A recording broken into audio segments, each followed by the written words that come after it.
All right, so today we're going deep on something that I think affects everybody.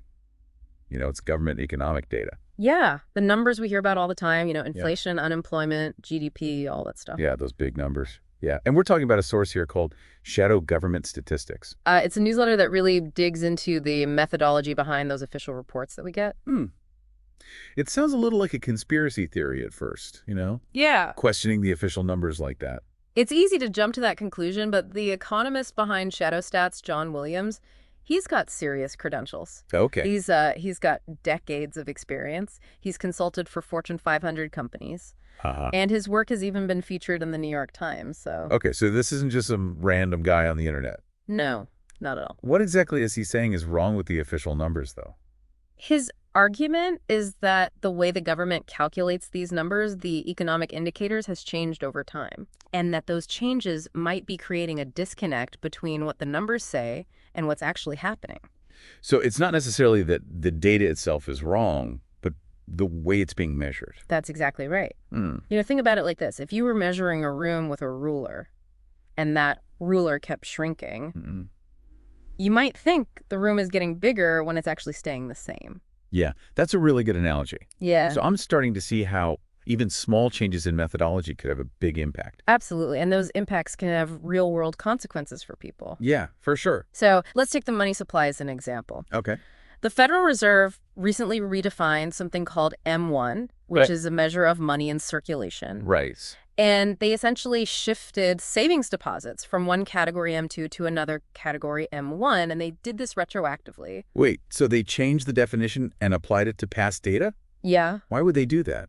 that's one of Williams's key points of contention. He argues that this shift made the reported growth of M1 suddenly look much larger, but it doesn't necessarily reflect an actual increase in economic activity. So it's like saying we've got more money now, Yeah, but it's actually the same amount of money just categorized differently. precisely. And that can be misleading because it masks potential inflationary pressures that may not be showing up in the official numbers. That makes sense. So the money supply might be a bit fuzzy, but what about something like inflation? We all feel that at the grocery store. Right. That's another area where Williams raises some concerns. He argues that the official Consumer Price Index, the CPI, Right. which is the most widely used measure of inflation, may be understating the true increases in the cost of living. Really? But everything seems so much more expensive. Right. How could they be underestimating it? So Williams points to changes in how the CPI is calculated, particularly adjustments that were made over the years to how housing is weighted and this idea of substitution of goods. So if my rent has gone up significantly, but the way housing is factored into the CPI has changed, it might not reflect the full impact on my actual expenses. That's the idea. The concern is that these methodological tweaks, while maybe well-intentioned, could result in an inflation rate that looks lower on paper than what people are actually experiencing. This is making me wonder about all those pronouncements of economic recovery. Yeah. Yeah. Is that even real if the numbers might be skewed? That's a great question, and it leads us to another key argument that Williams makes. While official reports may show a robust recovery, he argues that if you look closely at underlying data, like payroll employment and manufacturing output, it tells a different story. So are you saying the data might be manipulated to make the economy look healthier than it is? Well, it's important to remember that Williams isn't claiming some kind of deliberate conspiracy. Okay. What he's doing is he's pointing to specific methodological changes, and he believes these changes are skewing the data, and he provides detailed analysis to support those claims. I'm definitely starting to see how relying just on those official numbers might give us an incomplete picture. Right. So if these shadow stats are painting a different picture, what does that mean for the average person? Like, should we be panicking? I don't think panicking is ever a good financial strategy, Right? but this is definitely information worth considering. Yeah. Understanding the potential limitations in government data can help us make more informed financial decisions, particularly when it comes to things like planning for retirement or making major purchases. Yeah, that makes sense. Yeah, So instead of just blindly accepting the headline number, we need to dig a little deeper and look at the bigger picture. exactly. Being aware of the nuances of how economic data is collected and presented can empower you to make more informed choices about your financial well-being. This is definitely giving me a lot to think about. Yeah. We've covered these potential flaws in the official numbers and the idea that they might not be telling the whole story. Right. Are there other ways to look at the economy, though? That's a great question, and that's where things get even more interesting, I think.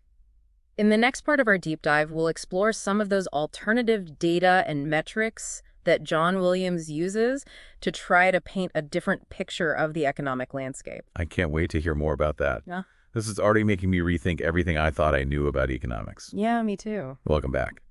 So last time we really got into the weeds of how these official economic data might not be painting a complete picture, you know? Yeah, we were talking about the work of John Williams and his shadow government statistics. Yeah. Which, raises questions about the reliability of these numbers we hear about all the time. Right, exactly. So let's talk about what he uses instead. What kind of data does he use to come up with these shadow stats? So basically, he recalculates key economic indicators like inflation, unemployment, and GDP. Okay. But he does it using methodologies that he believes are more consistent with how things used to be done. So he's basically saying, like, if we calculated these figures the way we used to, they would look different. Yeah, that's a good way to put it. He argues that many of the changes that have been made over the years have artificially inflated those reported figures. So it makes the economy look healthier than it really is. Okay. Can you give me an example of one of these shadow stats and how it's different? Sure. Let's take a look at inflation. Okay. Williams calculates his own version of the CPI Okay. using the methodology that was in place back in the 1980s. Why the 1980s specifically? That's when some significant changes were made to the way the CPI was calculated. Okay. And Williams believes that those changes have led to a consistent underestimation of inflation ever since. I see. So by using that older methodology, he's trying to create a more like apples to apples comparison over time. Exactly. And it's interesting when you compare his shadow CPI to the official CPI, his typically shows a much higher rate of inflation. Wow. So the cost of living might be increasing even faster than we think based on those official numbers. It's something to definitely think about, particularly when you're planning for long-term financial goals. Things like retirement or saving up to buy something big. Yeah, for sure. Okay, so we've got shadow CPI. What about unemployment? Does he have an alternate measure for that too? He does. He calculates what he calls an alternative unemployment rate. Okay. And it includes people who are often left out of that official rate, Okay. like discouraged workers, people who have just given up looking for a job, Right. and people who are working part-time but would actually prefer to be working full-time. Right. They're kind of stuck in those situations. Yeah, they're underemployed. And what does that rate usually look like? Well, it's usually significantly higher than that official rate. Okay. So it suggests a much weaker job market than what we might think from just looking at the headlines. So both of those sound kind of more pessimistic than the official numbers. Yeah, What about GDP? That's the big one, right? it is the big one. The big measure of economic output. Did he have a shadow stat for that? Yeah, he does. He has what he calls shadow GDP, and it attempts to remove what he sees as artificial boosts from things like government spending and financial manipulation, which he argues can kind of create this illusion of growth, even if the underlying economy isn't really that strong. So he's trying to get at like the genuine economic activity without all that extra stuff. Exactly. He contends that things like increased government spending or, artificially low interest rates can make GDP look good in the short term, Okay. but they don't actually reflect real sustainable growth. This is starting to feel like one of those optical illusions, Yeah. where you can look at the same image and see it in two different ways. That's a great way to think about it. It's not necessarily that one view is right and the other is wrong. Right. It's more about understanding that there are multiple ways to look at the same data, and each has its own assumptions and limitations. Yeah. Okay, so are these shadow stats just John Williams' like personal opinions, or do other economists share these concerns about the data? No, Williams isn't alone in his critiques.